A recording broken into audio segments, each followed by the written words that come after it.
early morning at a B-29 base in the Marianas. The big bombers are getting ready for a mission, and the men are getting ready. In the essentials, the briefing differs little from others. There's a target that will be bombed. They will proceed to this point in space above the Earth, drop their bombs, and return without ever seeing the target. These are the instructions. The men are ready for the takeoff.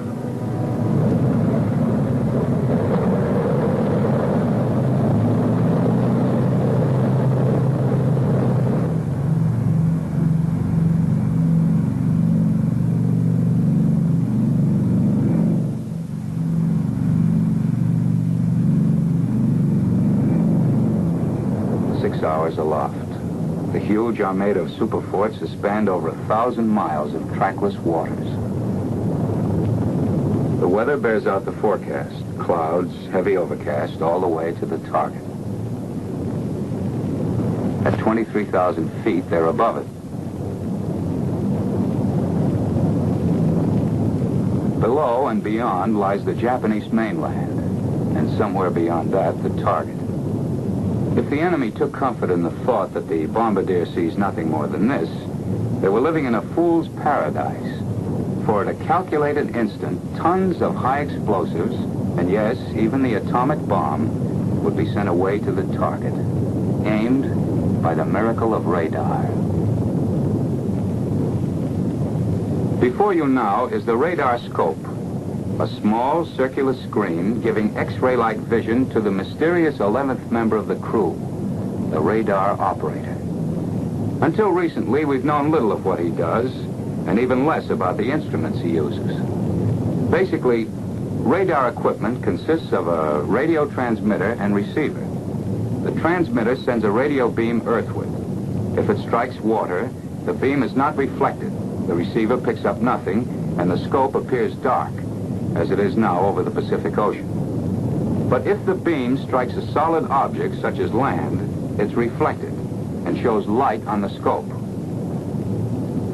Watch. Something's coming in now at the upper left. Adjusting the receiver control sharpens the picture. There they are. 2 islands, both with mountains on them. That should make them easy to identify. According to the charts, only 2 islands of this shape and contour lie off the southern coast of Honshu. The little one, Kojima, the other, Hachijojima. 2 tiny dots on the face of the globe point the way for a cargo of destruction.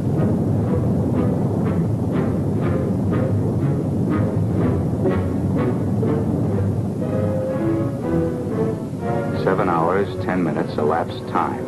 Almost a full day's work for most, but to the crews, a mission less than half sweated out. The picture on the scope warns of entry to the critical zone. The return shows a large landmass, Japanese coast, over 100 miles of it. You see that bright spot at the top of the peninsula? Not exactly the picture in travel folders, but that's beautiful Fujiyama. Mount Fuji, nature's wonder, the tourist delight. Now a beacon inviting disaster, a reference point for final calculations. Bombardier, this is radar operator, over. This is Bombardier, go ahead. The wind is from 268 degrees at 138 miles per hour. Ground speed on the bomb run, 394 miles per hour. Data taken from the electronic wonder instruments is converted to precision aiming, pinpoint bombing. 17 degrees right. Radar operator, this is Bombardier, over. Go ahead, Bombardier. The site's set up, we're ready to bomb. The bomb run begins with a turn directly over Fujiyama. When the bright spot that is Fuji touches the black line, the instructions are... Pilot, start 1/4 needle with turn, rolling out on the heading of... 31 degrees. Roger. Bombardier, open bomb bay doors after turn. Roger.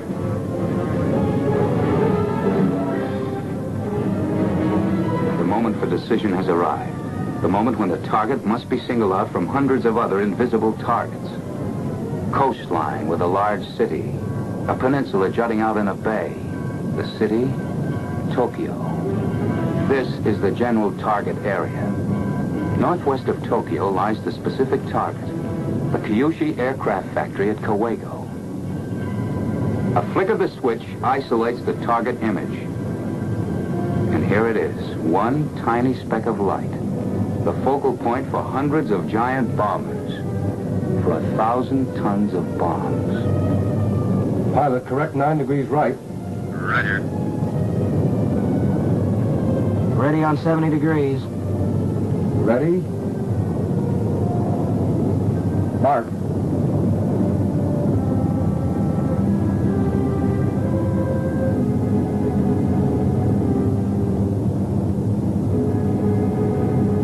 Mark.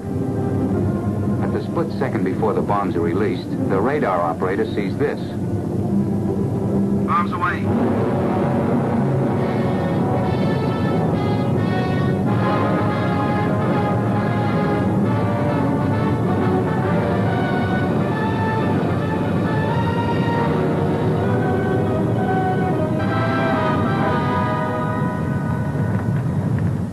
And this is what the Jap sees. His cities, his factories, in ruins. A lot of you out there are probably asking, well, why show us this? The war's over. Well, we wanted to let you in on one of the big secrets of the war. Thought you might be interested. Yes, you're right. The war is over, and we won it. And by we, I mean the foot soldiers, the men at sea, the crews who flew the missions, you men and women who worked in the factories, the scientists who gave us radar and the atomic bomb, and every last man, woman, and child who bought war bonds. That was all part of winning the war. But now there's a matter of the peace. Most of the men in uniform will be returned to civilian life. Likewise, factory workers will go back to producing civilian goods. But our scientists must go on perfecting old inventions and developing new ones for the security of our nation at peace. And you who bought bonds in support of the war effort can buy a share in the peace by investing in bonds today.